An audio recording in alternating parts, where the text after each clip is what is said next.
everybody. Welcome back. It has been a hot second, but we are back on ClapperCast today, celebrating our 3-year anniversary of the first podcast episode coming out with the return of the new era of ClapperCast. And of course, for this occasion, I had to be joined by Mr. Editor-in-Chief, Jak-Luke Sharp. Jak, it's been a while. I think it's been since Matrix you've been on the podcast.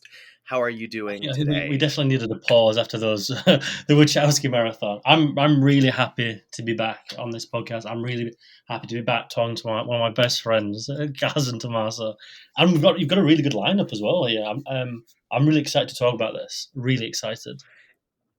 Right. So today's film, even though when we did 3 new releases a week, for some reason, I do not remember why, never did a proper episode on Everything Everywhere All at Once. Mm-hmm. Went on critical acclaim, social moment, becoming the most acclaimed film of all time, according to Wikipedia, winning Best Picture, obviously huge legacy here. Let's go ahead, let's take a look at the film, and then we'll come back and we'll discuss Everything Everywhere All at Once. Mrs. Wang. Mrs. Wang.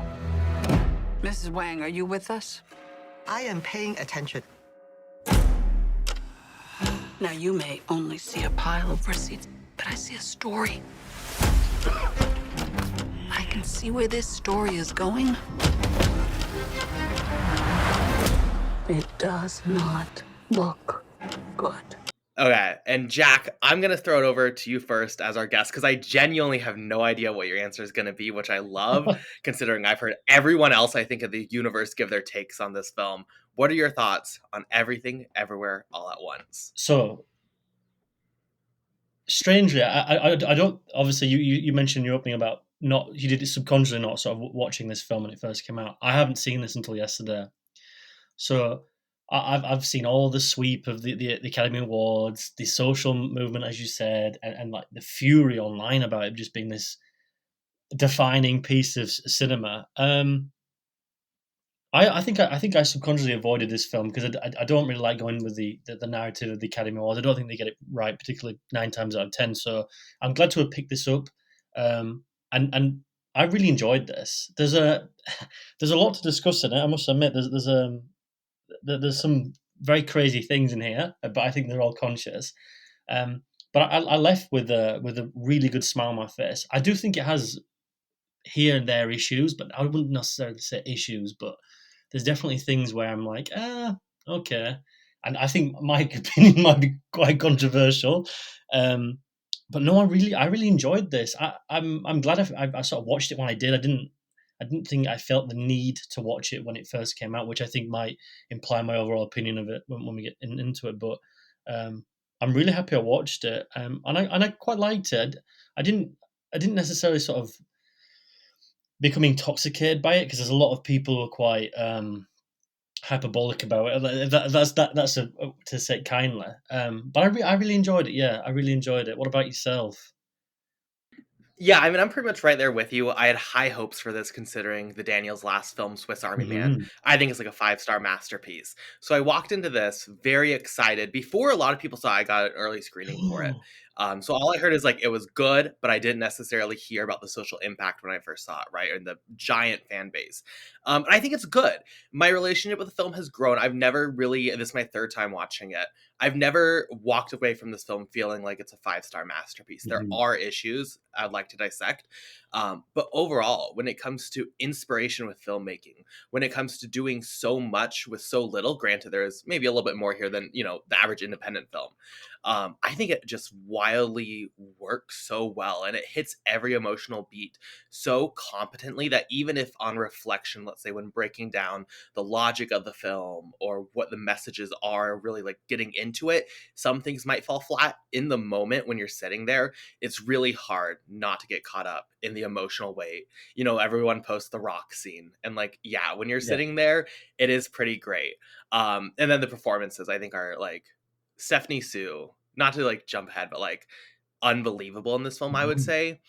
And the fact that she's like the one of the main cast that didn't get awarded for it is crazy. Yes.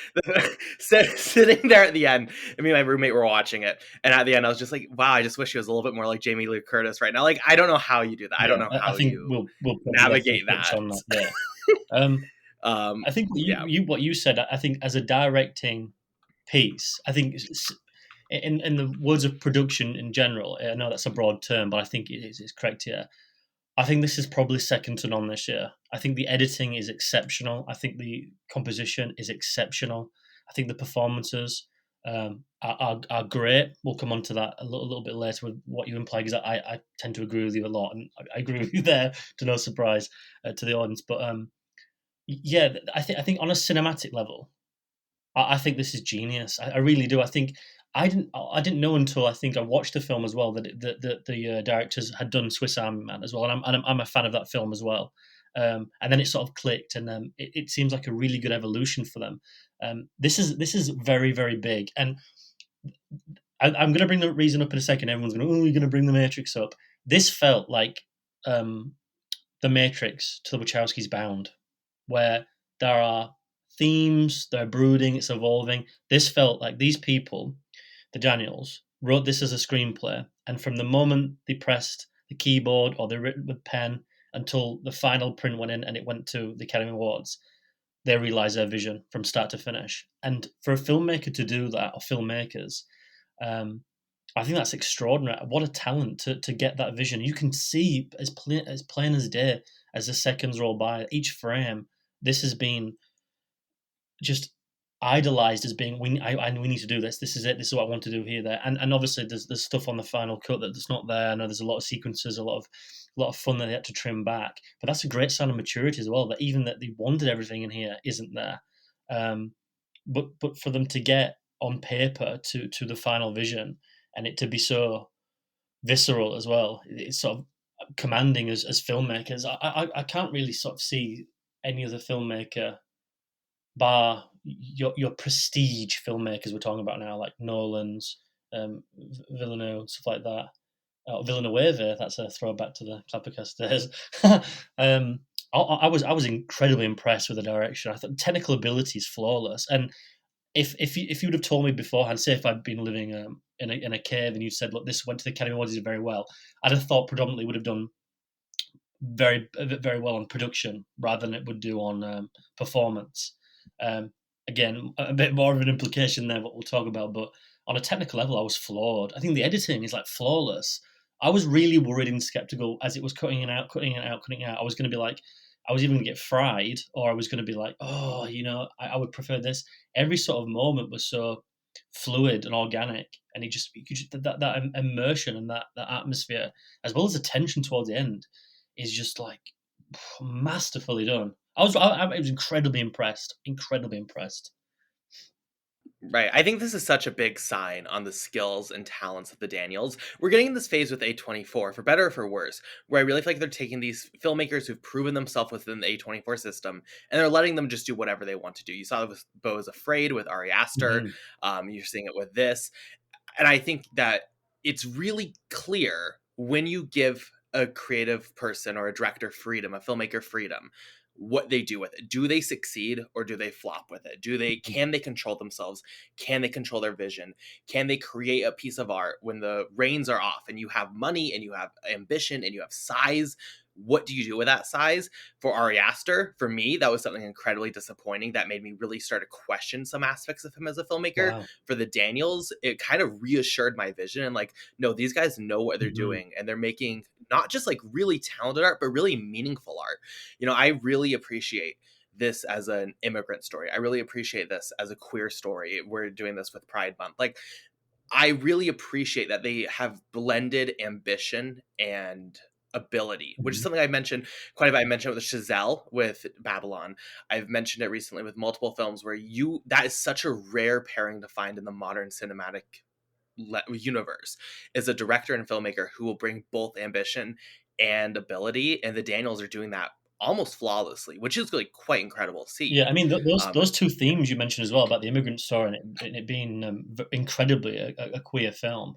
Those two elements are not undermined in the film either, which was another issue. I felt like they were going to pinpoint stuff because we've had this conversation about Disney all the time, and not to go over the same river, but we see these beats and these implements of small characteristics that you just feel empty, and it sort of just feels like this is just disappointing. But here, it's never underwhelming. It's sort of implemented in a really, again, organic, authentic manner.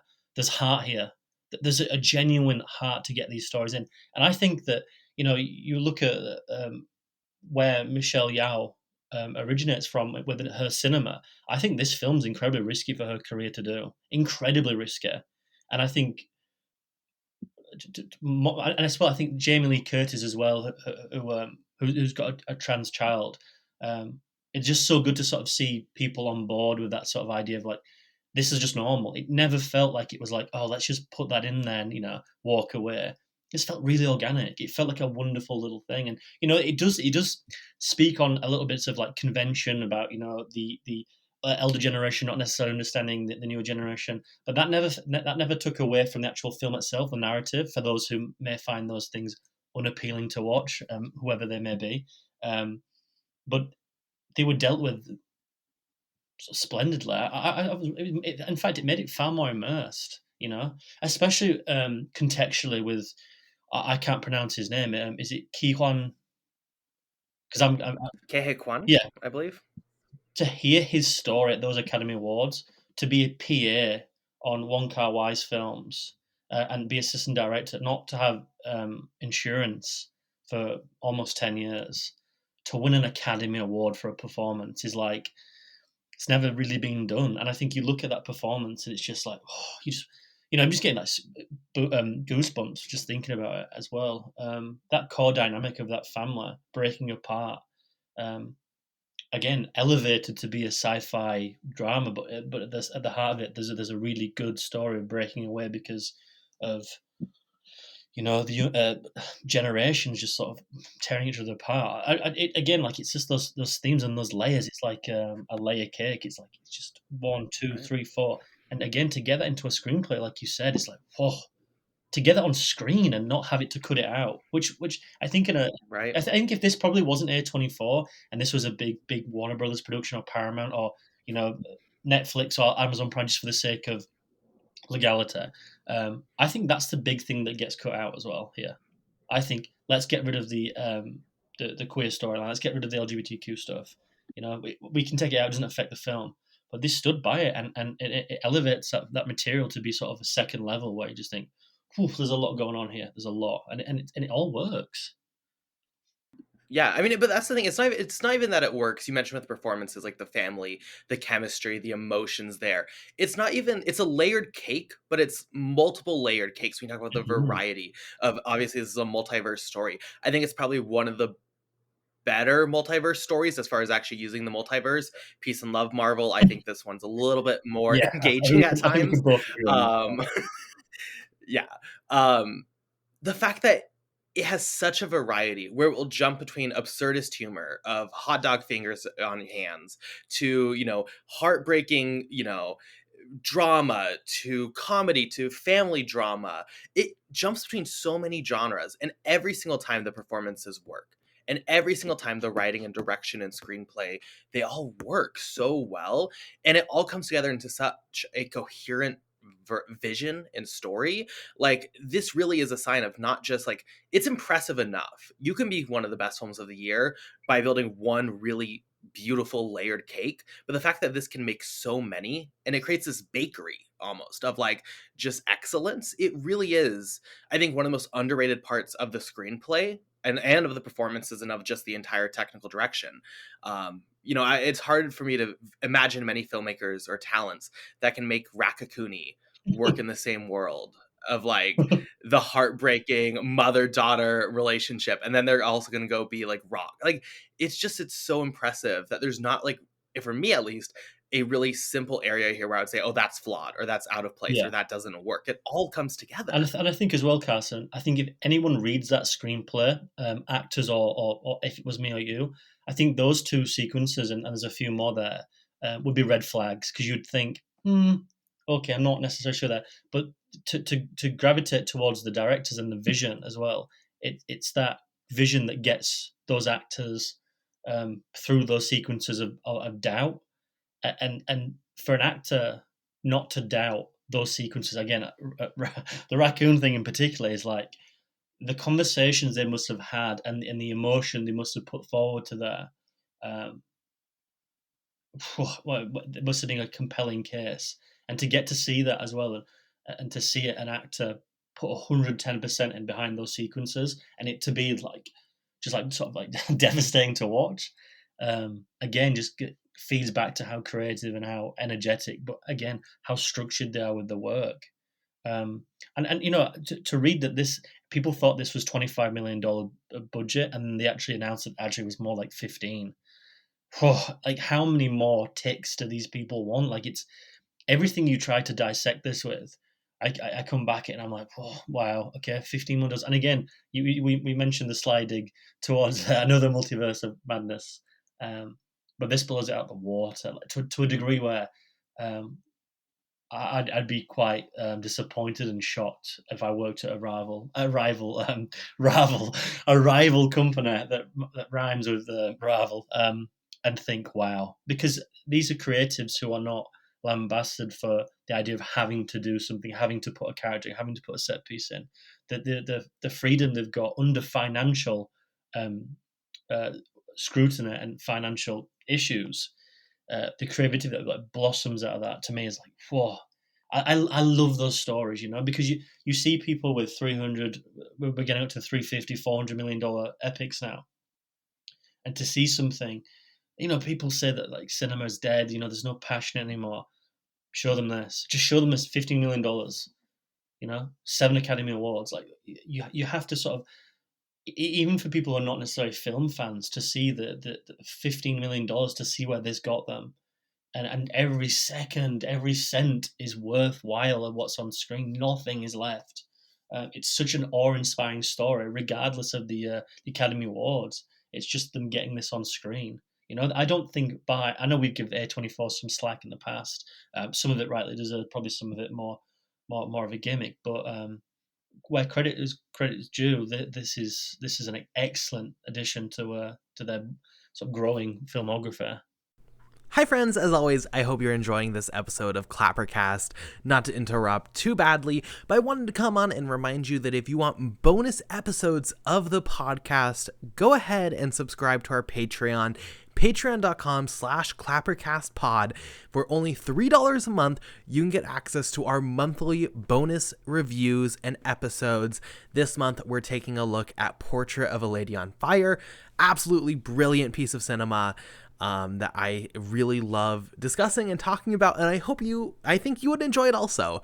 So again, if you want to subscribe to our Patreon, patreon.com/ClapperCastPod, you help us do this and make this possible. So I hope you would check it out, and let's get back to the episode. So I'll pose you a question that maybe is a bit of a big question, but like talking obviously about, you mentioned the film industry, the perception of it sometimes is that it's dead. I often see creators looking at new releases who get opportunities, who seem to squander it. What would you say for the film industry, the takeaway of the success of Everything Everywhere All at Once should be?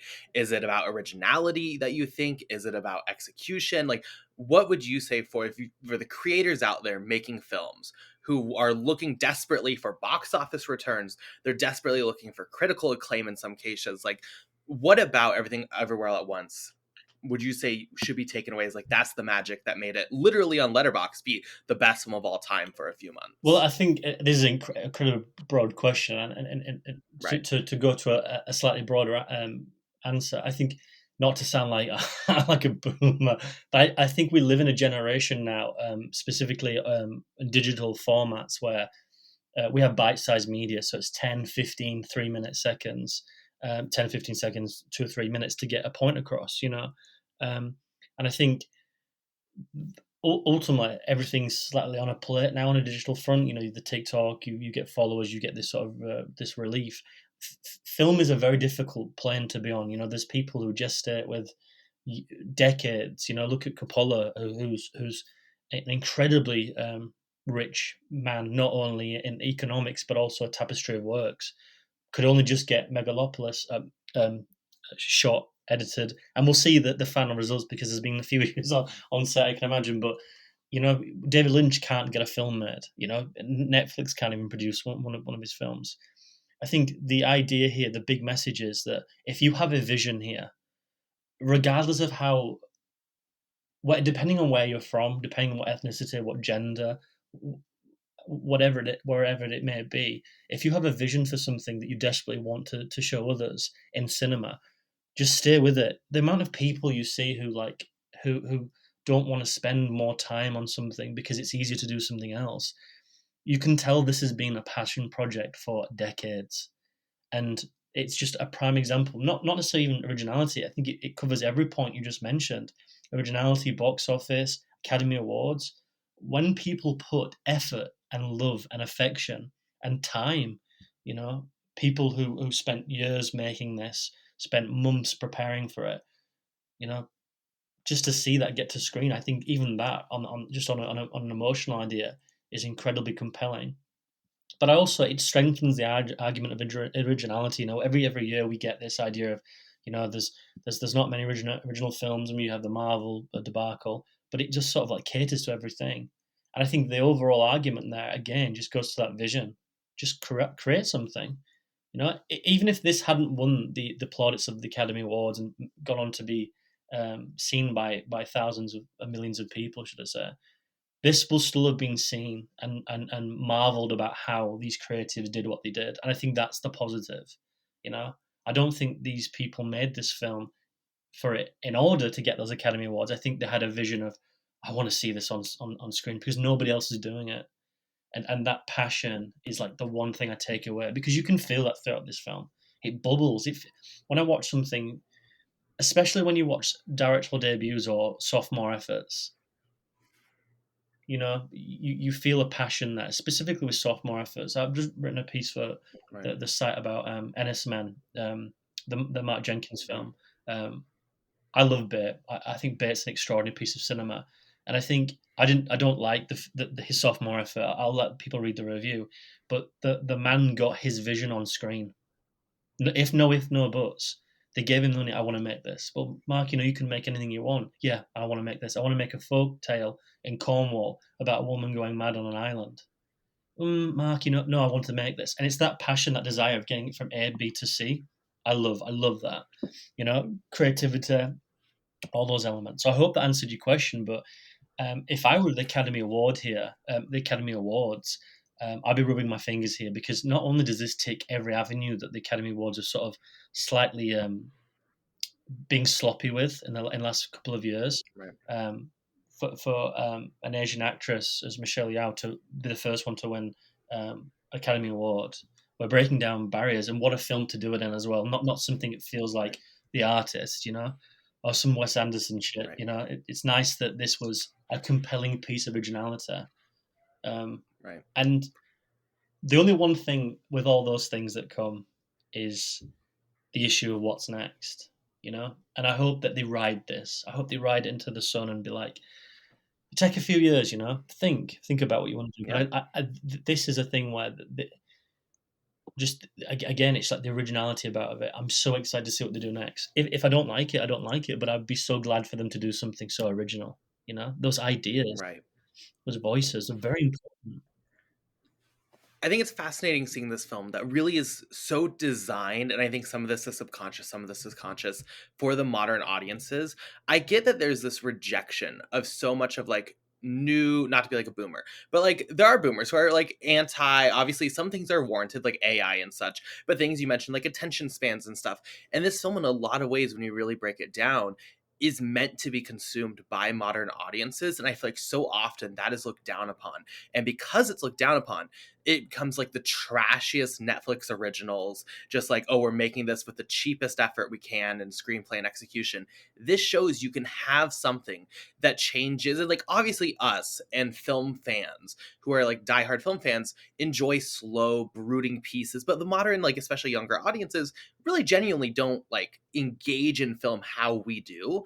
So I don't think it's something that should be like scoffed at. And I think this really proves if you put passion, effort, inspiration, and craft into it, which you can, the results can still be moving. They can still be incredible pieces of cinema. This moves very rapidly with editing and with jokes, which play so well for younger audiences who have attention spans that are the length of a TikTok and they're used to scrolling. Hey, it's Raccacoonie. Okay, swipe. Now it's this. Now it's that. It is so defined by modern audiences. I was watching a great video. If I find it, I'll link it below, on how this film is like inspired by the internet and living on the internet and having access to everything everywhere all the time. And it's so refreshing to see a film that holds that identity but doesn't take that as an excuse to just be lazy trash. And I don't know why that connection hasn't been made by more people, that you can still have both. I feel like it's just, again, the people who want to put passion into film are bitter that we're not making, these great the Paul Schrader films are not necessarily what the kids are eating up anymore, let's say. But I don't know, it still can be done so well. And if we want cinema to exist, if we want film to continue to be respected and analyzed and specifically speak to younger generations on a wider mainstream attraction, it's going to take films like Everything Everywhere All at Once to make that a reality. At least that's how I see it. Yeah, I mean, onto that point as well about you talking about it being crafted for a sort of a millennial audience, but you look at the cast list, there's nothing millennial about it. You've got James Hong, who's a Chinese American legend on screen. To the John Camdens in the 80s, even the 70s. There's not many modern day audiences who will know that name. He's just got his Hollywood star on Walk of Fame as well, which is excellent. Jamie Lee Curtis, who's the lady from Halloween. That's what modern day audiences know her as. She's been a screen queen since the 70s. She comes from Hollywood royalty. Tony Curtis, and then you've got Michelle Yeoh, who's again action cinema and Hong Kong cinema in the 80s. Super Corp, Police Force with Jackie Chan, Carrying Inside a Hidden Dragon. These are performers who have not been sort of quiet. They haven't been found.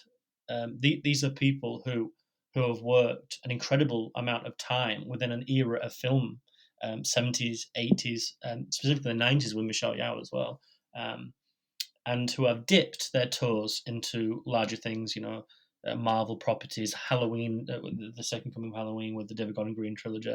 But that's not, I think that's a wonderful combination to have a millennial sort of attitude of this film, but direct it at those people utilizing a sort of generation before them and even before that. I think that's a wonderful masterstroke, because they could easily have got the next big thing in here, but they don't. There's a reason why they chose an actor who hadn't been in a production for 20 years. And that foresight to sort of implement these four performers, and not necessarily play them at archetype level. I don't think Jamie Lee Curtis plays, Laurie Strode here whatsoever. I think it's very far from it. Especially, I know we joke, but again, to bring the tonal level of Hot Dog Fingers when they embrace, I don't want to leave any spoilers. Who could do that?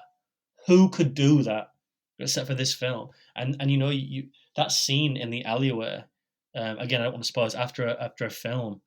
Oh my god! Like, I know that's been memed out of oblivion, but the foresight. And people could say that that's just tactile, like, oh, that it's a once in a blue moon opportunity. You don't get four. You just don't. Maybe one, maybe two. You don't get four performers at that level. You just don't. Especially with Stephanie Sue, you said as well. Yes, I believe so. So you don't get, let's say, five. That there right. is a conscious decision that has been crafted, and to get that foresight there is like, oof. I think you look at like ensemble pieces of late. I've not been impressed with anything. I think the last one I watched where people were like, "Oh, this is good," is like there's the French Dispatch, and I think the last good one was probably Dune or even Endgame. But those films are very different in the idea of there's one central story, but there's teams everywhere. Here there was five people who were giving it everything. In fact, to be hyperbolic here, but I'd probably state this anyway. I would show people acting classes.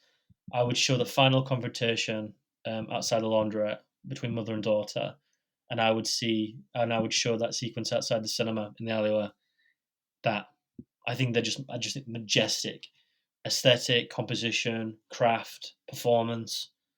Jesus Christ, like I think you couldn't break those down to be any better. You just can't. You really can't. And I think those melding of those new and old together, especially with the form of the film as well, the themes. Oh,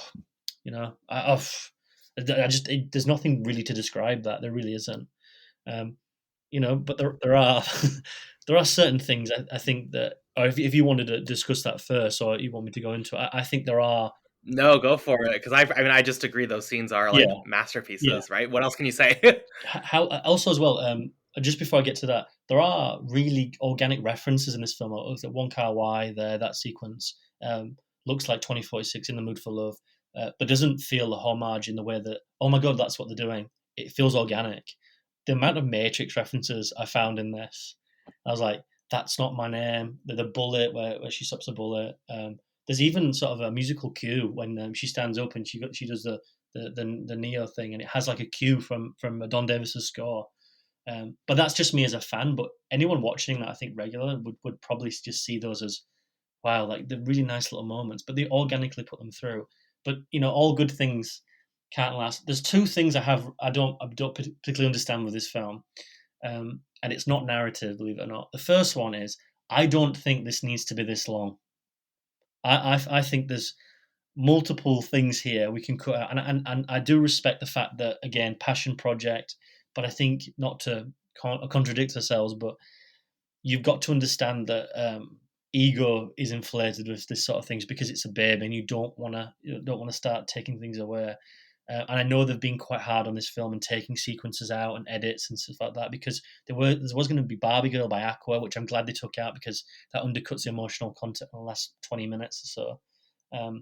But there are multiple things here where it could be edited down. I mean, the first chapter is 55 minutes long, and granted, there's a lot of exposition to get through there, but I think you could easily take 20 minutes out of there. I think easily. I think if you wanted to scrutinize it, or remove the framing device, because you sit yeah, there and then like you get part one, you almost forget that happens, yes, like, yeah, and then you get 55 minutes in and you hit part two, and it's not that it's like even bad what you're watching, but you're well aware that you've watched that there's going to be three parts. You can put that together really easily, and you get that you've watched 55 minutes of film, and you're sitting there and you're like, wow, I'm gonna have to do that two more times. And even if it's good, it does not feel like you're 1/3 of the way through the story. And granted, with the runtime, you don't actually sit through that long. I think that is like one of the most wildly ineffective moments in the film, is just sitting there and then being conscious of like, oh, this is 1/3 of the way when it's not. But do you I don't know, think they did that that doesn't do it for because, me. on first glance, they may not have had faith in the narrative itself? Do you think that they had to sort of double down in like part one, part two, because it is long and it is sometimes quite conflicted in exposition and narrative and plot? I think that they probably, in the edit room, was like, I don't think average audiences perhaps will have an idea of what's going on, which again, I think for the tone of this film is probably fair enough, because you don't know how audiences are going to perhaps take it. But it's so engaging on an emotive level. I think you forget oftentimes about things, story arcs coming full circle. And I think they do a majestic job anyway. But I think you agree, incredibly ineffective, pointless to a degree anyway. Um, and I think you mentioned this before, but I'm not going to double down on this just because you said this. But I think this is a fact. I don't quite understand how Jamie Lee Curtis got an Oscar for this film. I just, I think throughout it, I was wondering, like, I'm waiting for that scene for each one of them. And to be fair, it does come with the direct family. Um, the end between Michelle Yeoh and her daughter is like, oh, really compelling stuff, because there's trying to be a barrier broken down there, a barrier that it isn't going to be broken down easily, but you can just see a bit of the crumbs fall down, a bit broken pieces. I mean, to get that through on a storytelling level, but a script level, is outstanding, and performance is good. But there's nothing throughout this film where I'm like, Jamie Lee Curtis was exceptional. I didn't quite understand that, because I was just waiting for that sequence, and I thought it was going to come when they have a sort of embrace. I thought that was going to be a monologue, but that didn't really turn out how I thought it was going to do. And then I thought they were going to have a conversation on the bench, if you're aware of when it happens. And I didn't particularly feel moved by that either.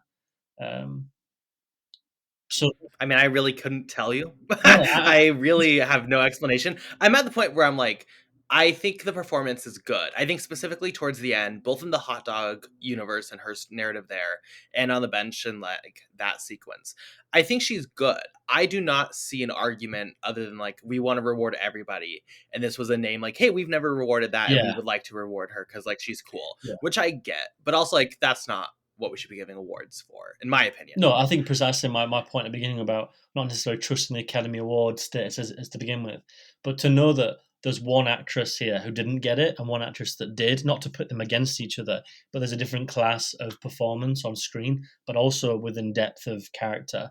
And the fact that one has been incredibly robbed here and is not spoken about. I mean, to be Academy Award nominee, I mean, everyone's going to go home necessarily happy there.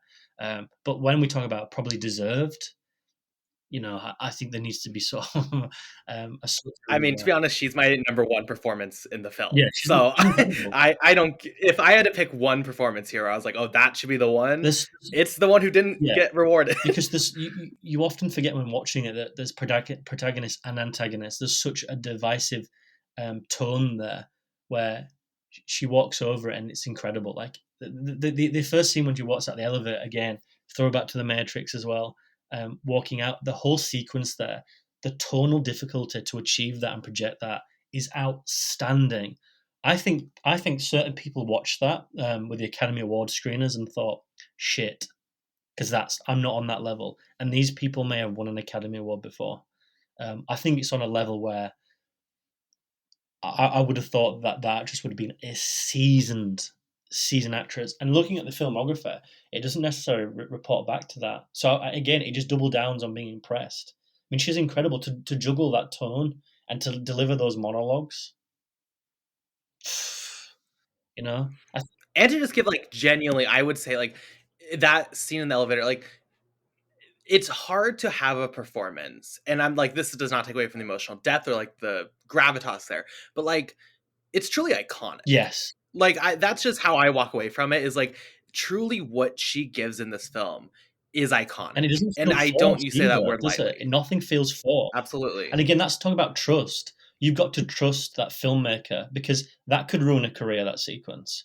Because there's so much tone there where, even again with the context of it, is ridiculous. But I think that would probably be my least of my issues there because you've got to trust your filmmaker.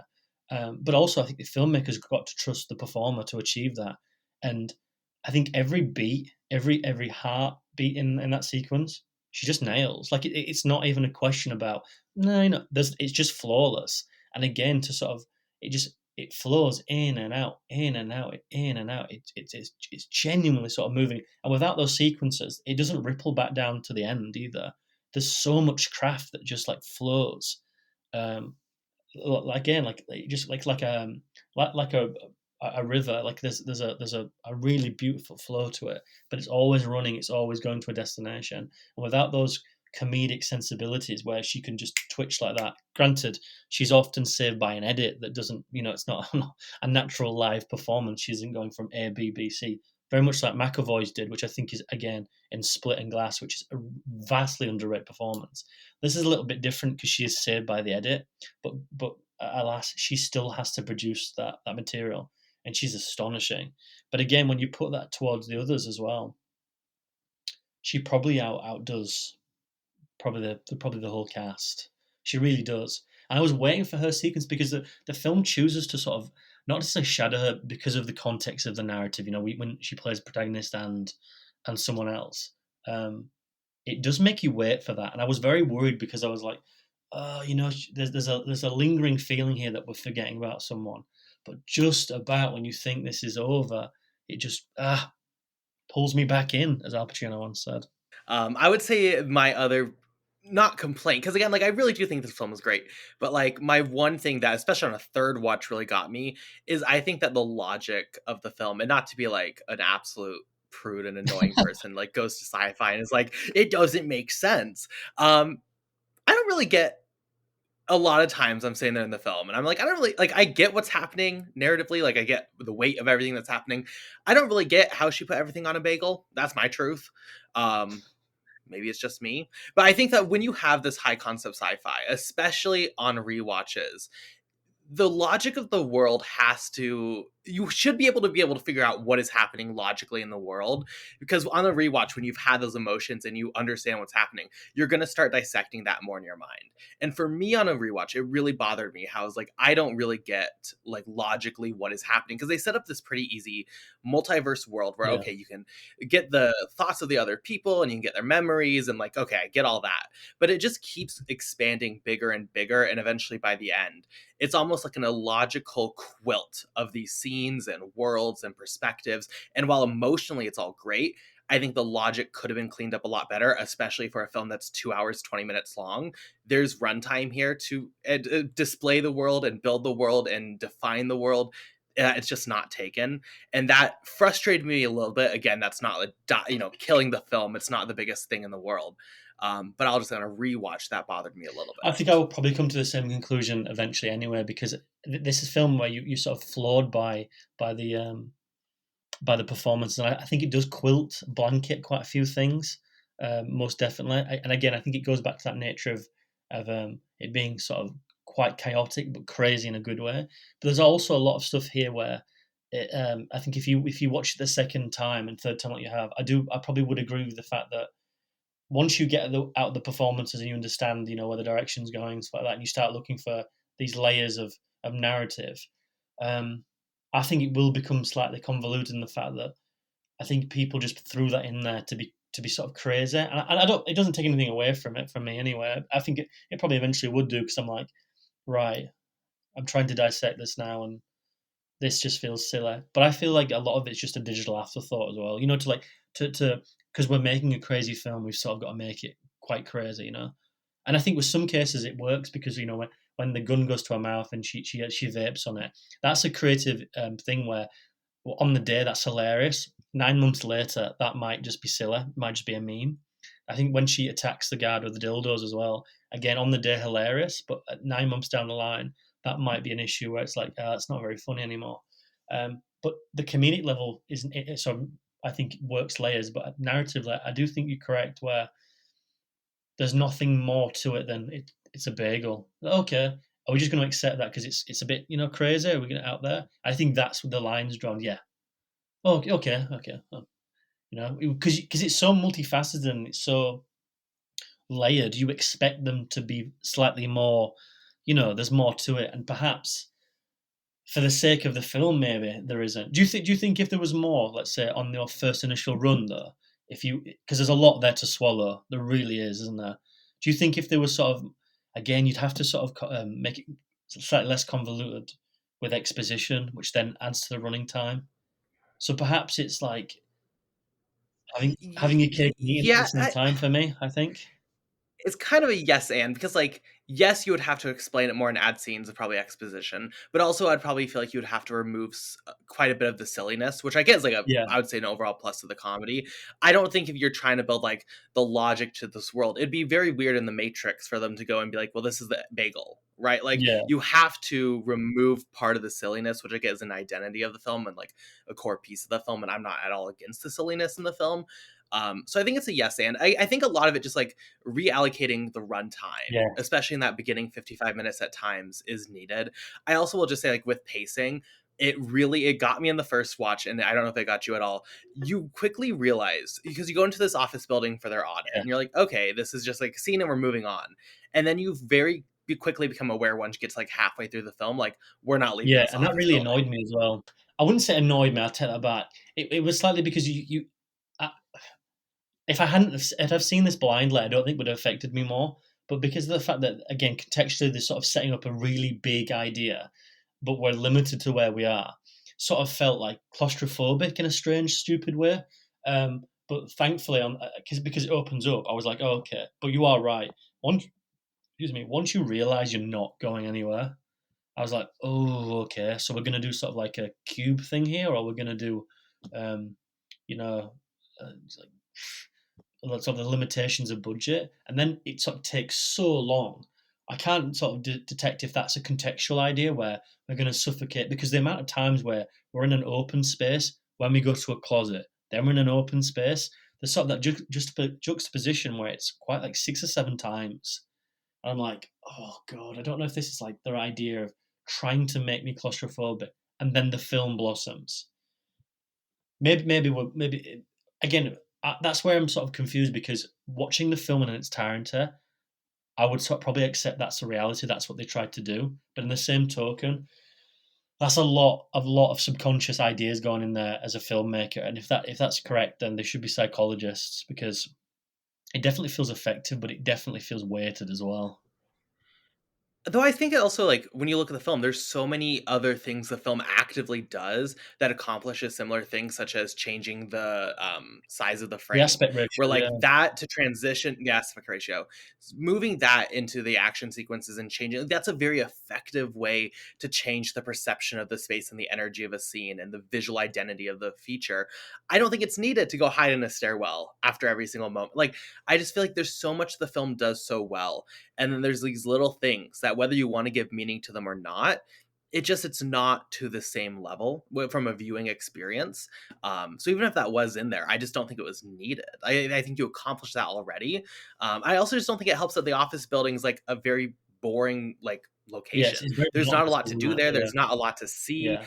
The iconography is very stale. Even if, like, I don't know what the best alternative is. Maybe it's like a mall or something, but just like something where there's variety, and it's just, I can't sit there for 2.5 hours just seeing the cubicles. It's just not as interesting as you want it Yeah, to I be. mean, they even go consciously to sort of reference Jurassic Park in there, and again the Matrix, where it runs through the cubicles.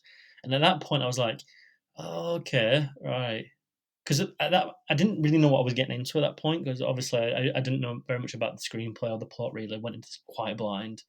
I'd only ever seen the taxes meme, which I was like, "Oh, okay, this is strange. I wonder what I'm watching."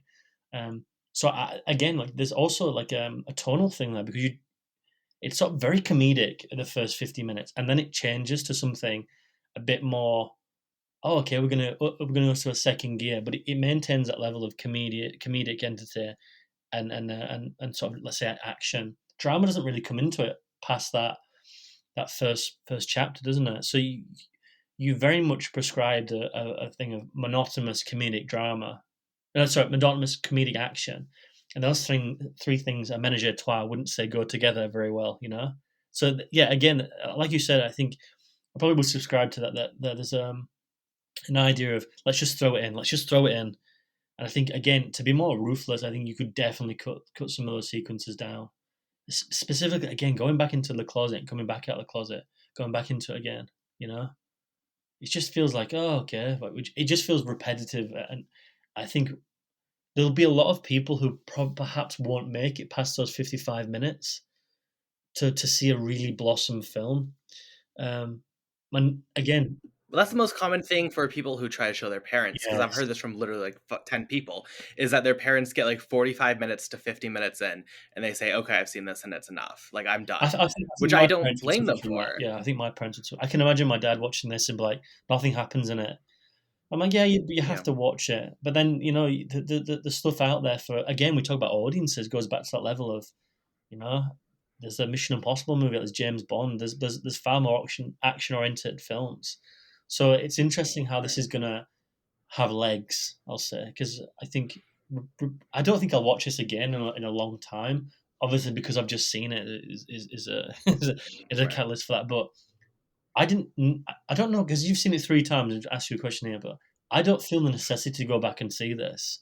I watched it. No, I'm I kind of agree. impressed with it. Yeah, is that just you being the cinephile you are? And Well, because like, each time I had an excuse. So I watched it when it first came out, and then I rewatched it because I was trying to rewatch all, like, the Best yeah, Picture yeah, winner yeah. or nominees, and then I rewatched it for this podcast.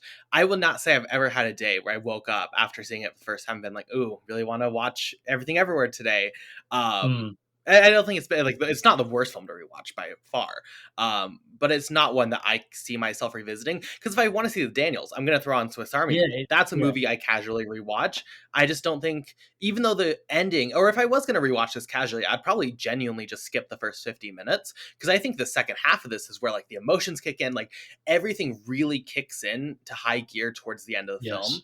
I don't see why I would rewatch the first 50 minutes of this film again unless I was going to have another discussion about it or something. Yeah, and again, I don't think that's anything towards the pleasure of actually seeing the film. I just think it's probably more of a tactile thing where it does its job. Like it's in and out, and I appreciate that. There's nothing here where I need to go watch this again. There'll probably be elements I've missed where I'm like, oh, that elevates this, that undermines that. Maybe my score would perhaps change, but I think that to the credit of the film, it's in and out. It's in and out. I just wish that if you shave half an hour of this, even 20 minutes, more people can go see this. It becomes more accessible. Your vision doesn't really get changed very much. But granted, it's easy to say that as a viewer, not the artists themselves. But yeah, I wouldn't run to this anytime soon. But in the pantheon of Best Picture winners, it's definitely up there and to be a commercial success, which is a surprise as well. Perhaps that's why they chose it. I don't know. Because we'll talk about that in Right. a minute with what you've got lined up. Because that's a really interesting question you're going to ask soon as well. I was really, really stuck on that. We'll get there. I think just moving this into closing thoughts, we're back to classic ClapperCast where I watch a film and I'm like, I talk about it. I'm like, yeah, I'll bump it up half a star or a star. Like, I do think this film is good. I think I definitely can live with the Best Picture win. I don't think it's perfect. I Mhm. think it's very odd, the fan base on Twitter Mm. who have really taken this to like be their film. And I don't even mean that in I like straight 50-year-old white men. I don't really get why there's such Whoa, a just being that's a true. strange thing to I do, don't isn't get it? why there's such a personal like this is my film, do not talk about and there's no Yeah, that's a complaints strange or one. I'll cry. I think that's Yeah, strange. I think it's very odd. But I do think this film, again, such a great blending of inspiration and ability. I think the Daniels continue to impress. Not my favorite film of theirs, but still really strong. And I'm happy that a film like this not only got made, but it went on to have success because hopefully this is something that studios can then look at and say, hey, we can make choices like this. We can make these films. And there is a pathway here for like originality if you put the effort in. So hopefully we just get more of that. Because again, I do think it has been lacking overall, especially in mainstream examples like yeah. I this. mean, it's interesting because the only thing that worries me now is what its legs have got. Because once a group of people of 50 these 50-year-old 50-year-old males on Twitter galvanized to sort of own something, it sort of stagnates its legacy because it becomes attached to that. I remember when Hereditary came out and Midsummer, and Ari Aster was like the Twitter golden child. Um, but those films, they lived in an era where Hereditary felt like a mainstream independent horror, and Midsummer did something that was kind of like, oh, is this comedic? Is this not? Because I remember those conversations going on. Um, but I don't feel that Midsummer had the legs that people wanted it to. And granted, those films are in the pantheon for a reason, but they don't seem to have legs. Do you think this does genuinely have legs?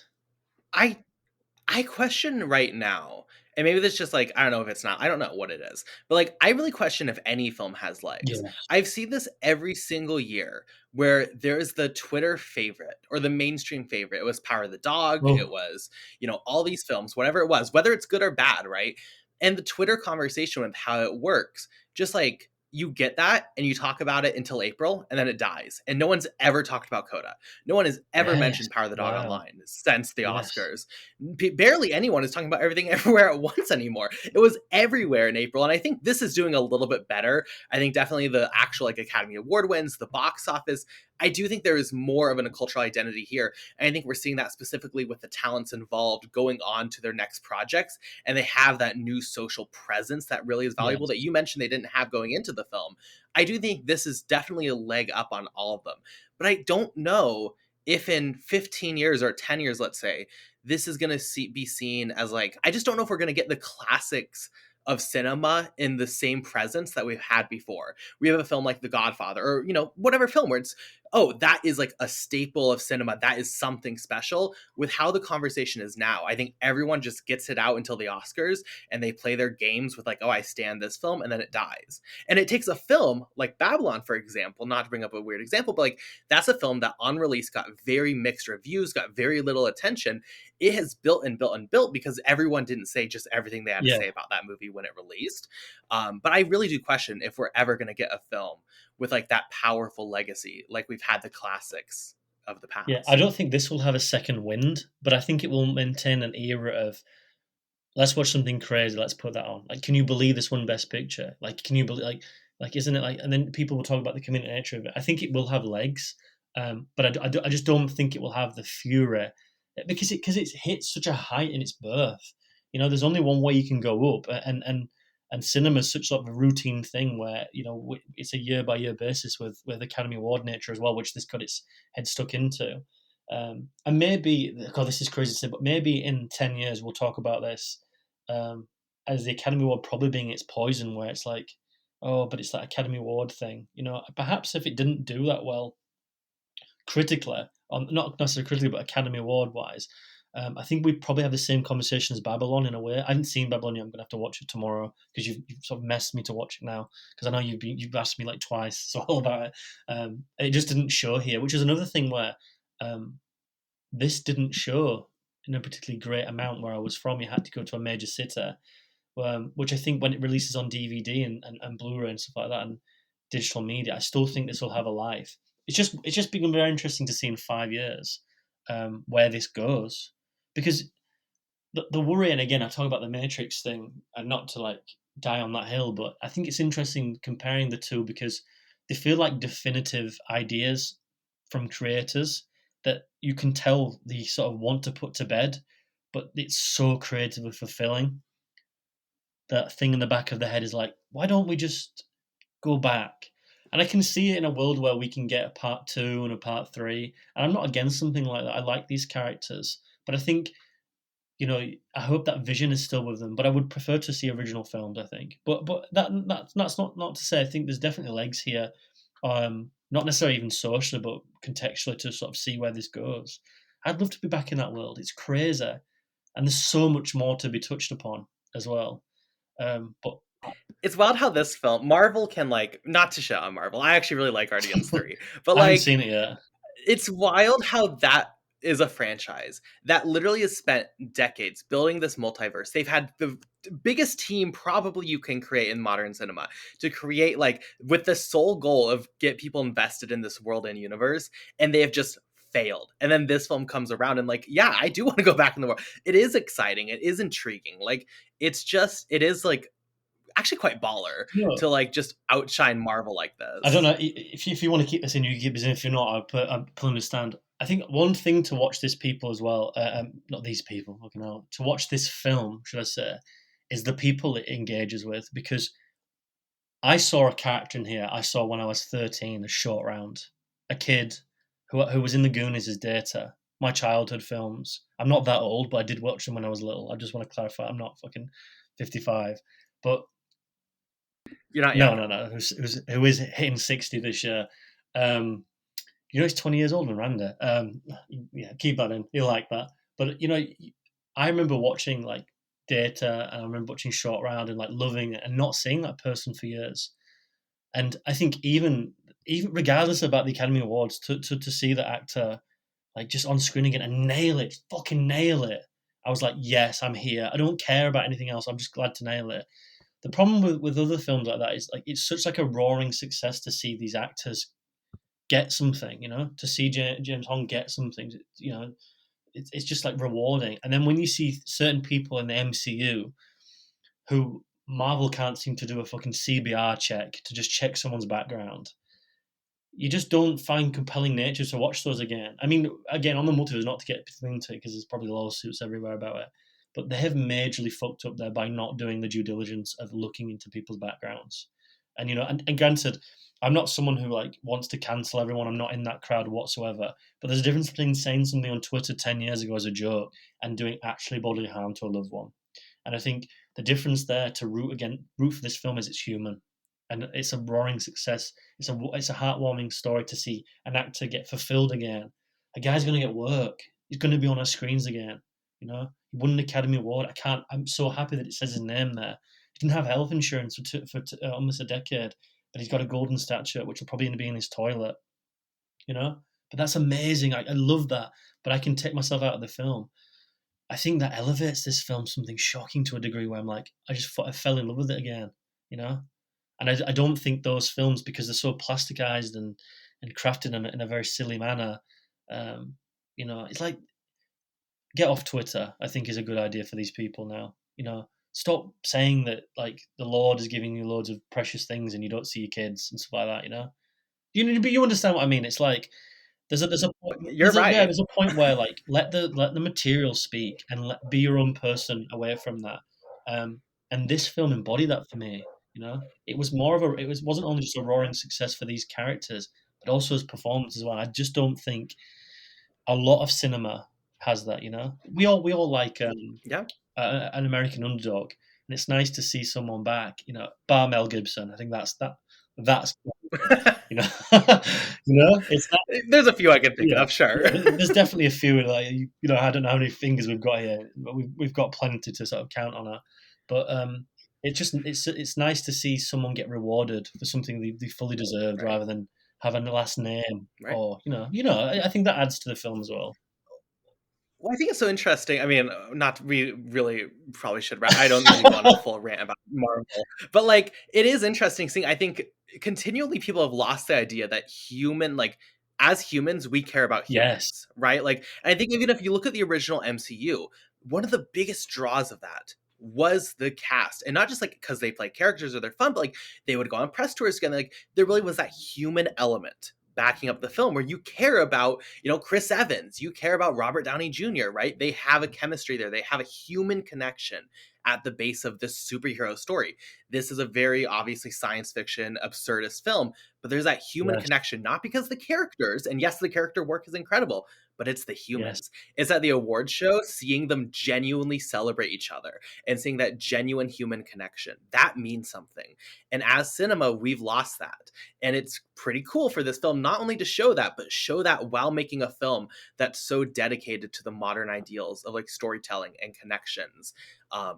I just feel like we've lost that, but this is one of those films that understands that. Do you think that was the era of the Academy Awards this year with the nominees? Do you think that was a major theme of all of them? Yeah, I would say so. Yeah, for sure. And I think yes, I think it's been a trait that's been starting previously, but I think this is the year where it really fully came into fruition. Mm-hmm. Yeah. Yeah. Which is good. So I think obviously we recommend you watch Everything Everywhere All at Once. You can find it streaming in the US on Showtime and obviously available wherever you find films. Let's get into our question of the week, Jack. You kind of preluded to it. If we had to pick a film, not saying that everything doesn't deserve it, but if we had to pick another film to win Best Picture at the Oscars last year, or I guess technically this year, for last year, what film would we pick? Jack, I'll let you go first. What film are you picking? I'm going to go for one silly one, and I'm going to give you three. I'm going to give you a silly one that I think probably should have won, and one which I would have liked to have won. I'm going to start with the silly one. I would have loved Top Gun to win. Okay. Yeah. I know you're a part of this, but I know it speaks more to the Uncut Gems crowd. Tony Scott's a god in the house. You don't get to the Flash podcast and talk about Tony Scott and you say anything. You don't get away with it. And I was worried when that film was announced. I think because Cash Cow. We talked about the human element. The man who sort of brought that aesthetically to screen is no longer with us, and to see it be brought back. Granted, it is Cruise's monopoly. Don't get me wrong, but there's a certain part there that's not there. I missed this in the cinema because I had to go get married, and I watched it on the plane. And to tell you I wanted to go fly that plane home was genuinely sort of amazing. I adore Top Gun Maverick. I've seen it 9 times. My letterbox won't state that because I don't really want to have the conversation with anyone. But I adore that film. I find it so uplifting. And granted, there's a lot to sort of object with sort of the military aspects of it and stuff like that. But the humanized character would be so compelling, and it should have been absolutely worthless.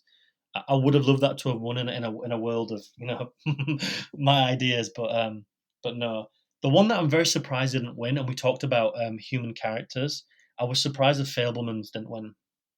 Now, the Academy Award. I mean, you're best suited to talk about this, so please interject. But the Academy Award loves up its own arse. It loves to talk about cinema within cinema, the artists, I just felt the Fabelmans, especially through Spielberg, and it touching on the ideas of like John Ford and stuff like that. I haven't seen it yet. I'm going to watch it in a couple of nights. I've got a lot to watch.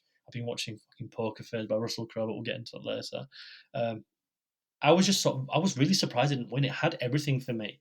And again, Spielberg to get that extra stretch, because I quite like West Side Story. I know there's another person there that shouldn't be in that film again. But you know, I really like that film, and I don't like musicals, and I don't particularly like Spielberg's latter work. But I was like so compelled. I was like, Maria. I was like really into it in the cinema.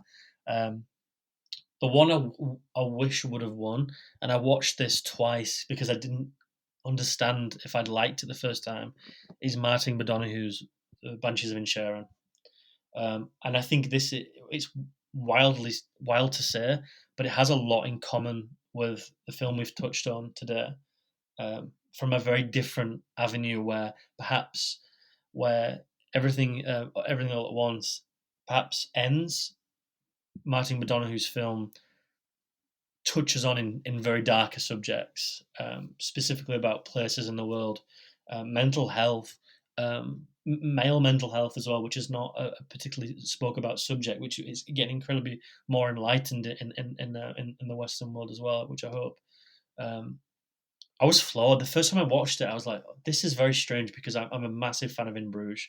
Some Psychopaths is fine.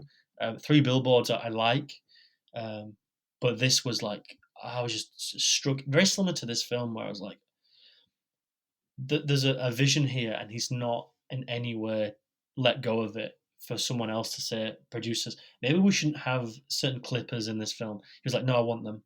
You know, maybe we shouldn't have certain comedic comments about abuse. No, I want them because it adds to something. It adds that these people are people regardless of how we see them, and they're not comedic entities, although they think they are. And bad men become good, and good men become bad. And again, that's people as well, you know. But there's also people in the middle of that war, and especially like to touch on the Irish Civil War as well, which is very interesting. But I wish that would have won. But I'm quite happy with the way it went. You know, I'm not someone who particularly becomes involved with the Academy circus. I would say I know if I need to know an opinion of someone in the Academy, I'd rather it come from you. You know your stuff. I don't want someone else telling me about this. I know that you know your stuff. But I felt like what won felt like it should have won, you know. But I would have been happy with any of those three films. I mean, Top Gun would have been silly, like, but you know, would he have turned up for the circus? I don't know. I think there would have been a joke or two from Mr. Jimmy Kimmel about that. But no, I was pleasantly surprised with what won, and I'm happy with what won actually after seeing the film anyway.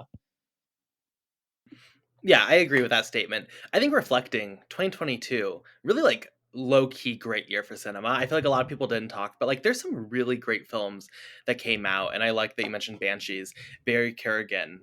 I don't know if it's just me. Any film that can make me think he's not only a good actor but like amazing, props to Yes. you. I'll give three also. I'll give my first like silly one. This is just my heart. I know it shouldn't have won. I would love if Bros won, Oh, obviously. yes, we can talk Um, about that later. Yeah. Right. Love that film. I appreciate your review of it mentioning that it doesn't break the cliches, Mm-hmm. but like I love it because it does break the cliches. There's a purpose there. Mm-hmm. Would recommend anyone go read my article on Yeah, it Clapper was that I extraordinary. Really cannot good believe work. got published. But No, stop. go It read was that. excellent. Passion. My Yes, well, a lot of passion, a lot of Yes. anger. My second pick is Baz's Elvis. Oh wow. I talk about maximalist films. I think this is a movie you can talk about the morals of it, specifically with how it portrays Elvis and certain things about him Yes. that maybe they cut and maybe definitely deserve attention. Yes.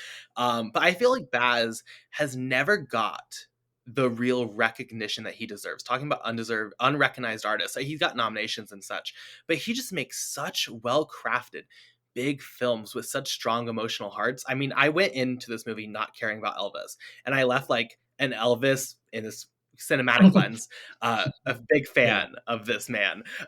So I really was adored by that. But if I had to pick one, I mean, obviously I would say it's Babylon. I'm not going to say much because you haven't seen it yet, but just Chazelle, retroactively seeing the venom it gave him and the perspective it gave him on the film industry, I think First Man bombing will look back and say is the best thing that could have ever happened to him. Wow. I'm very, very curious and nervous what you think, but we'll get I to we'll talk about that one just for day. the sake of it, I the first time I ever watched First Man, I watched it in IMAX, and I don't get IMAX. I was in America. I was in Seattle at the point, weirdly enough, and I watched it with. There was only 2 of us in there. I think he walked out, and I had the whole cinema. And when he steps on that moon, I was like, this man understands cinema. But everyone looks at that film and doesn't understand it. And I feel like it's not necessarily just even the Ryan Gosling portrayal, which is extraordinary as Neil Armstrong, extraordinary. That scene in the crater, oh my god, chills! I'm getting goosebumps. I have the annotated screenplay for that from Barnes and Noble. You should buy. That's amazing.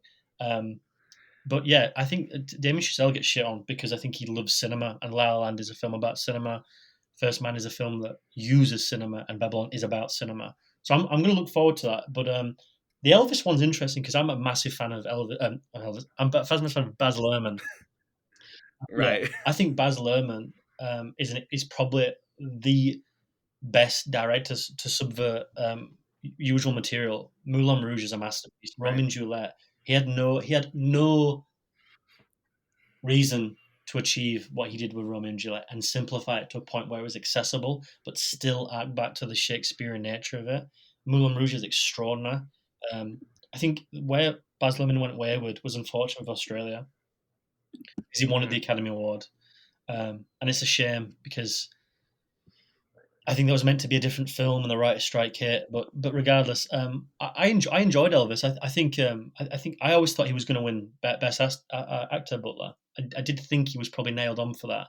But things happen, I'm sure. But that's again that performance by Brendan Fraser. I think we spoke about this on a Gems, speaking about Noah. I don't know if you remember this. We brought up him directing. I wasn't there for that. You don't remember this? I wasn't there for the Noah. I've not seen Noah because I think it was we did a Darren Aronofsky conversation. We spoke about the whale, and I was there's a writer for Little White Lies called Hannah. I can't remember her last name. Lovely person, wonderful writer. You should go follow her. Talking about the whale about 2 years before it even came out, about the idea of Brendan Fraser playing someone of that size. And I haven't watched it purposely for that reason. I just feel like I like the actor, I like the director, but it just gives me a bit of the ick. Not the context of the film, the craft of it. But I always thought Austin Butler was going to win, and he does a particularly fantastic performance with Elvis. But again, that's a film shrouded by the nature of the beast, where it's crafted from the estate, and they were never going to get away with touching things of certain preludes. Same whenever the inevitable Marlon Brando thing comes up, or any actor from the 50s. I mean, wait for the Kirk Douglas. It's just there's demons there that should be addressed, but can't be, which is a sad state of affairs. I mean, it's so deep rooted you can't even talk about certain things. I mean that's the sad situation of things. And if we can't talk about them, I don't think you can put it in a $600 million package of an Elvis biopic, can you? Yeah, well, and we'll see. I'm very curious what Sofia Coppola does, because now she's making. I mean, I think you have to see it as a response to the Elvis we're talking about. Very curious. But yeah, so Goodyear Cinema. If you have your picks, her new one is about Priscilla and like the darker parts of Elvis. Got Jacob Ellery. Yeah. You see that. I think she'll be very protected because of her namesake, but Sofia Coppola's not shy to get involved when she wants to. Look at the Beguiled or the Beguiled. She wants to put something on. Well, I just don't. She will do. She's got excellent, fantastic film. I almost interviewed her once. That would have been cool. But the estate there is so thick, not mentally. Sure. It's very thick to sort of impede that wall. Very thick. The Coppola, she'll be fine. Sure. I'm sure her father will struggle in the next few years with his cinematic entity anyway. Hey, I just DoorDash his wine, so I'm trying to help him out. Have you really? Projects. Yeah, I got it the other day. It was pretty okay. Is it good? Yeah, it's good. It's fine. It's red, is it? Yeah. It is red. It's a rosé I got. Yeah, I have it back there. It's so what I'm trying to say is that I'm really trying to support cinema, and that I'm the real fan here. I wouldn't even for that. Think otherwise. I've seen Top Gun 9 times. I'll pay that ticket.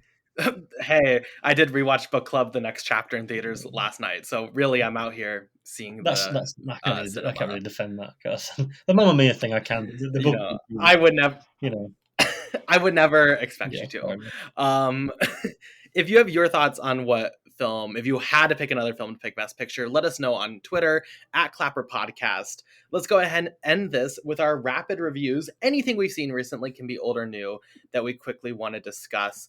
I will go quickly. I don't really have anything great for this. I guess I'll mention 2013's Evil Dead, because y'all were lying to me on this one.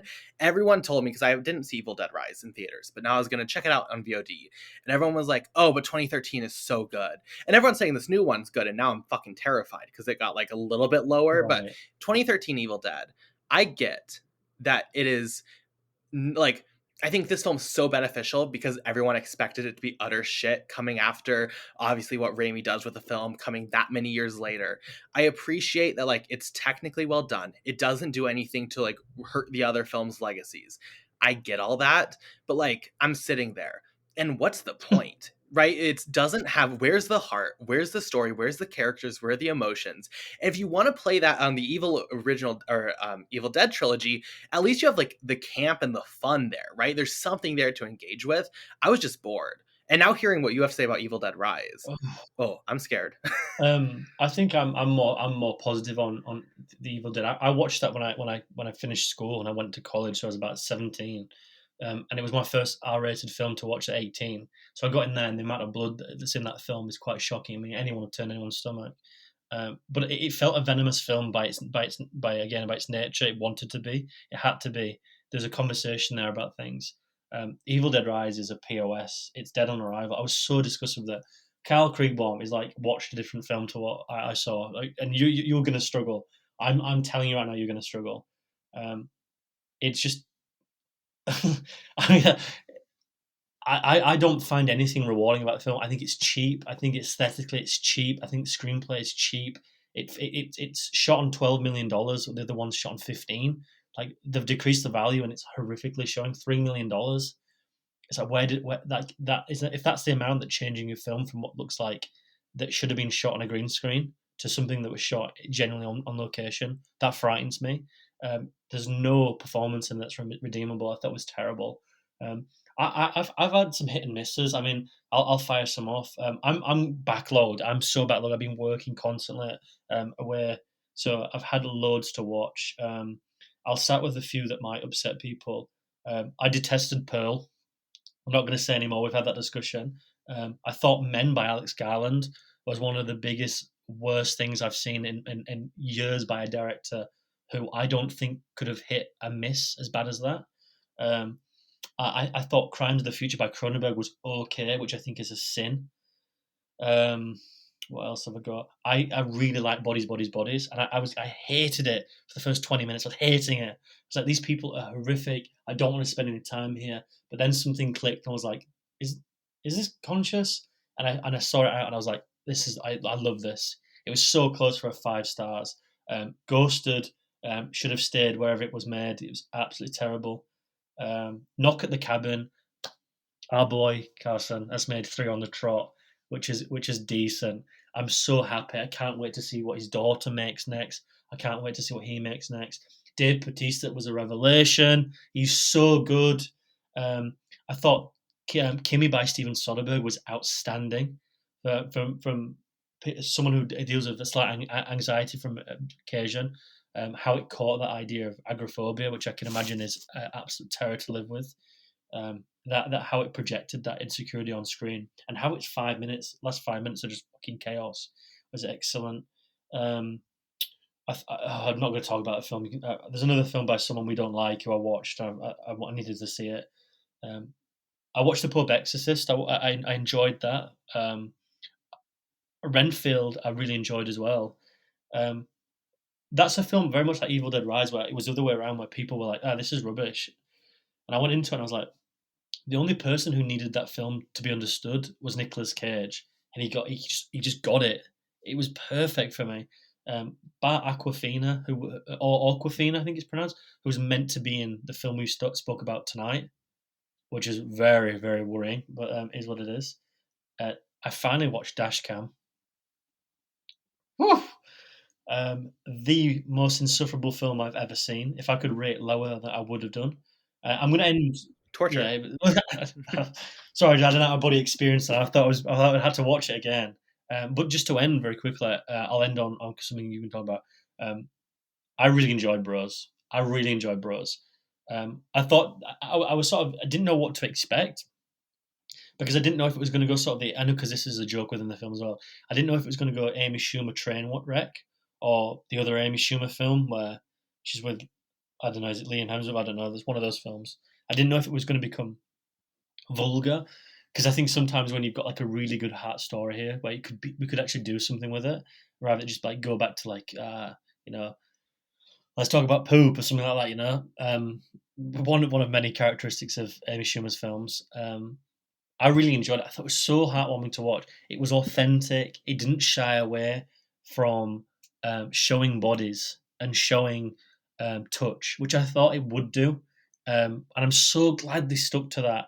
Fuck the people who didn't want to see it. But if that's what sort of people shied away from, I'm so glad they doubled down on it. It's like if you don't want to watch it, it's not for you. This is about how humans touch and how humans feel. So I thought that was really good. The comedic element was outstanding. The Hallmark references were classic. Um, I felt it was conventional, and I don't know if we disagree on this, but I'm glad it was conventional because it showed that the progress of it could be. It didn't need to have silly, unconventional, subvert expectations on it. You know, these are two people who happen to be men, happen to be gay. They have a relationship. It doesn't work. It does work. There's issues. I'm glad that they stuck by that. Just makes it more organic. It was real, you know, and it was genuinely hilarious. I quite like Billy Eichner to begin with, because I need to pronounce it because I hope he listens to this. When I finish work, I read a lot of reviews. I read yours, I read Alina's, and I read Jakob's, I read Nick's, Kyle's. I read quite a few of them. Right, the one I always look forward to is someone called Paul Price. Those reviews are so scathing. When he hates something, I'm like, I'm for it. And when he likes something, I love it. His review for Bros was like everything he detested, I liked. I think he said it was like an SNL skit, and I can understand that. But this is the groundwork for something I hope they build on. And I thought the comedic nature was really fun to it as well. I like Billy Eichner. I know he doesn't, but Billy Eichner sort of he's snapper, his tone, his delivery, everything is like comes across nasty, but it's just like has like a pillow of like, or like it's just honest. It's like brutally, wonderfully honest about things. Um, and it gets a bit silly with like the Abraham Lincoln thing and the Ben Stiller cameo and stuff. But I thought it added so much more character to it. I really, really liked it, and I don't know. I don't know. It'd be asked you this. I don't know if people weren't ready for it. I don't know if people just didn't see it. I think if something comes out like a big epics, and you've got a rom com, I don't think rom coms do particularly well at the cinema anywhere. Um, if it would have come out on streaming, maybe that's a loss they would have taken, and it maybe have gained some more on Netflix. But then I don't know if there's an issue there. We have to tone certain things down, you know. But no, I really enjoyed it. I was just watching. I just caught myself laughing at things because usually I just smile. That's quite funny. But I was like, that's hilarious, and it was really heartwarming Yeah. as well. And I thought at the end, I didn't think. I think he was gonna. I thought he was gonna follow through and be like, it just didn't work out. But the fact that there's like the Deborah Messing thing, and he does the Garth Brooks, like it's just really, really good stuff. Absolutely. Yeah, but I don't know. Do you think it just people didn't see it, or do you think it was marketed poorly?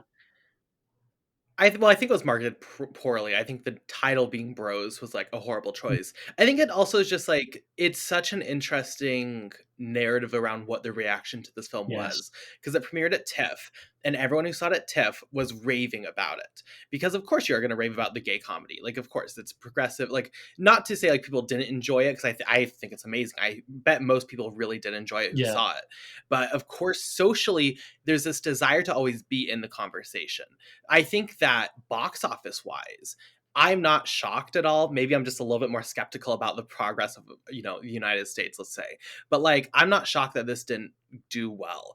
But then the conversation came around where Billy like very openly talked about and discussed it, and I think made some very valid Yes. points. And due to the root of homophobia, the conversation started to turn negative. And now because we're in such a, group mindset where you always want to be with everyone in the conversation, when those homophobic roots started to happen, other people started to just like not understand it was homophobic, but then get into that mindset of like, Bros is the enemy, Billy Eichner is the enemy for speaking out. And then just everyone turned on this film to the point where we're having headlines that the message of Bros is we should let gay art flop, which is like fucking insane to Yeah. publish. Um, yeah, but I'm not shocked. And like the thing is, like, I also don't expect everyone to be able to like relate or understand this film. It is bringing to life a very certain perspective. That is the perspective of Carson Tamar, from the comedy to the drama. Like, not since Call Me by Your Name has there been a film that I'm just like, oh, that's me. And my friends watch and they're like, oh, I that's love you. that. Like, there's a fucking Night at the Museum Yeah. cameo. I am obsessed with Night at the Museum too. Like, it's my film. But what really impressed me that I don't think enough people talk about is the drama that Billy Eichner gives performance wise. There's a couple monologues in here where you can tell he's speaking Yes. fully from the Yes. heart and just pouring his soul out. And genuinely, there's some of the most moving scenes and monologues I've seen in cinema in years. There's specifically one at the beach where he talks about growing up Wow. queer, Yes. and he talks about how the world didn't change fast enough, and his parents will never see that he made it and never see that Yeah. he was okay being gay. And it's just like getting goosebumps Yes. literally talking about it right now. I mean, I think I love that film, obviously. I mean, the delivery. But I do think it's a mixture. Yeah, I think the delivery of it Go was for like, just that scene as well, because I think not many people got to speak about this film, and if we can indulge just for a second, that I'd really like to. But the fact that like he understands his beats there as well. Like he pauses at the right time. Yeah. He's like he stumbles and he looks away, looks that like he just nails everything about it. And there's a scene towards the end as well, when they're talking on the pier, and it's like there's venom there, and I like that because anger comes from a place of where you've been hurt, and I think that's raw emotion where it's very difficult then to put that in words, articulate, and he was stunning it. And I also thought that it does touch on subjects where it's like, oh, this is very dicey when he talks to Aaron's mom at the dinner table. You know, it's like a conversation where a lot of people will watch that and be like, "This feels like it's in a different film." But I'm glad he went there. I'm glad he was like, "Yeah, okay, this is a conversation. Let's have a talk about it." I remember. The venom and weight of the queer experience. There's also the scene where they go to the museum and they have this montage of real life queer icons and people from history who were queer. And like, it does that so well because like, I'm so sick, peace and love, of like white straight women like Jane Campion making these queer stories and just like making it cliched and making it horrible. Also, this film shits on Power of the Dog. So like, of course I'm going to give it 5 stars, but like, I'm so sick of like this image of like, this is what being gay is. This is what being queer is. Cause there's so much weight behind it. And there's so much anger. I watch see the reaction of Bros and I get angry because people are saying, oh, that shouldn't be, you shouldn't be angry. You shouldn't be creating like, that's my life though. That's like our perspective, right? That is our world. And just seeing that on screen, I think is so powerful. And even though this flopped, right? Even though this didn't do good box office wise, no one talks about it. Like the idea that there could have been a queer kid somewhere in the country that went and saw this, and maybe they weren't comfortable being queer, maybe they were still coming to themselves and seeing like it is okay and seeing their thoughts expressed on screen. Like that's cinema. That is cinema we should be rewarding. That is cinema we should be validating. Yeah, I mean, I love that film. Speaking about validating, I remember reading your piece when we published it, but I also because I remember the fury on Twitter, so I was like doing some like sleuthing on the internet. I think Universal said that the reason why it flopped is because it was only viewed by mostly gay men, and I thought to myself, are you that naive to think that wouldn't be the the main target audience? That film's for those people. I mean, the fact that it may be played in Arkansas, or places like that, is a bonus. It got to the people it needed to get to, and it is a shame because I hope that, again, we talk about money in film. I just hope that monetary issue of it not particularly performing for Universal doesn't give them the cold shoulder and think there's not an audience here for it, because surely as shit the amount of people who will make Disney remakes who don't go watch them, for the sake of it. I would rather see them roll the dice and make, because Paul Price says, "Oh, there's going to be a sequel called Dads." I'm like, make it. It sets itself up perfect. Like, Right. make it. Think about Hey, I mean, if David O. Russell can make another film after his bombed, and the narrative can be that, wow, what a I shame for didn't. original art, I'm sure Universal would respect this too. No, I know you were. I I gotcha. wasn't gonna. I wasn't gonna bring the film up. I thought we weren't going to talk about it, but yeah, because we made a pact and we said, because I'm done with that, man. Like we've done a while, okay, a while, and it was on. I think it's on Amazon Prime, and I was like, fucking 150 minutes. Jesus Christ, fuck it, I'll give it a go. And I was watching. I was like, what is this? What is this? It's like it was $146 million to produce. It lost $146 million. And Taylor Swift, like, there's choices there.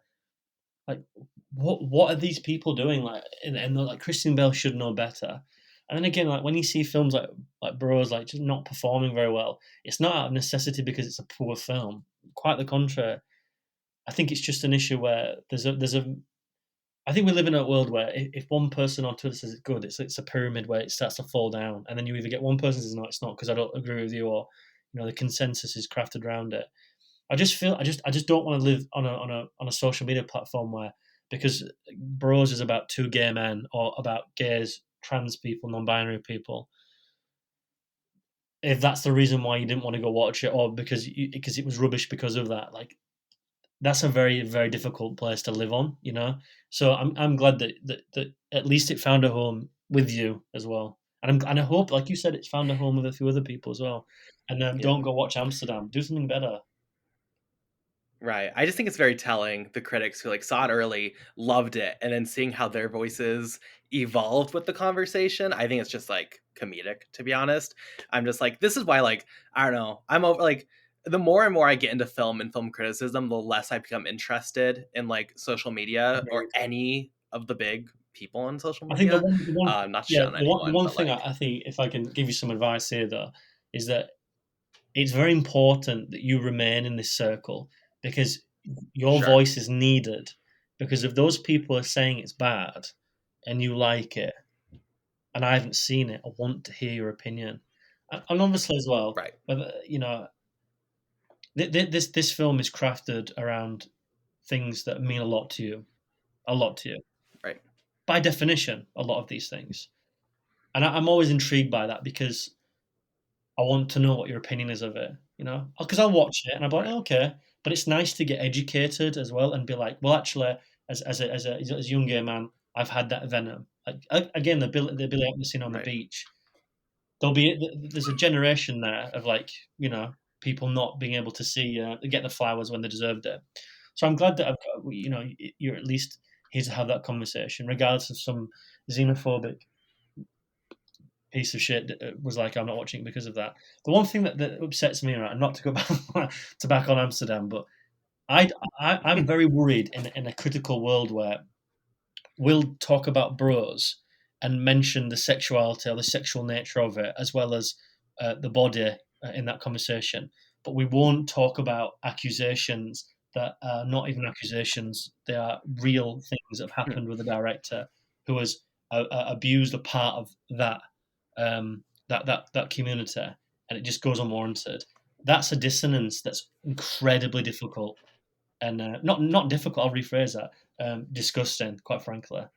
Um, and that's what worries me, because one film is a bomb. Well, technically, they both film bomb, but we'd rather talk about Billy Eichner trying to have an engagement and discussion, whereas one man just hides in his house um, and seems to work with these stars who just don't want to have a conversation. But that's another conversation. I don't want. I think we should give Bros the plaudits it deserves. Right. Because I don't think, without your letterbox recommendation, 5 stars, I don't think I'd have watched this as quick as I did. You know, Right. so I'm really glad we had the discussion about it. I'm glad I watched it. It would have been in my top 10. I really, really liked it, and I can't wait for the That's great to hear. sequel, Dads, that Paul Price is going to be watching.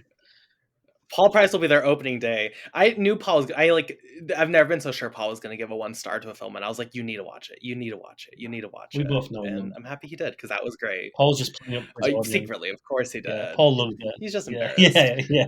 He loves Billy Eichner. You can tell. But sometimes, like, the passion there comes off a bit. Like, you can tell there's something going on there. Like, this was pretty good. This was pretty good. I know he's messaging you and Alina saying, guys, I'm going to say it was shit, but I really enjoyed it. Come on. There's Right. audible We have to keep that a secret. gun to his head, I'm telling you. Right. With that, thank you so much for joining me, Jack. That's going to be a review of Everything Everywhere at Once plus Bros. And that worked. Hey, happy Pride Month. We had a secret little review of Bros in there. Jack, where can we find you on social media? You can find me on Twitter and Letterboxd with the username at Jak-Luke Sharp. And you can find me on Twitter at pp_movie reviews, Letterboxd just Carson Tamar. Thank you so much for listening / watching the podcast. You can find new episodes every other week on YouTube and everywhere you find podcasts. In 2 weeks, it's Asteroid City. We talked about Wes Anderson, and we're going to be reviewing his new feature. If you want another ClapperCast in that time, you can go to our Patreon. We're doing a Portrait of a Lady on Fire this month, which I'm very excited about.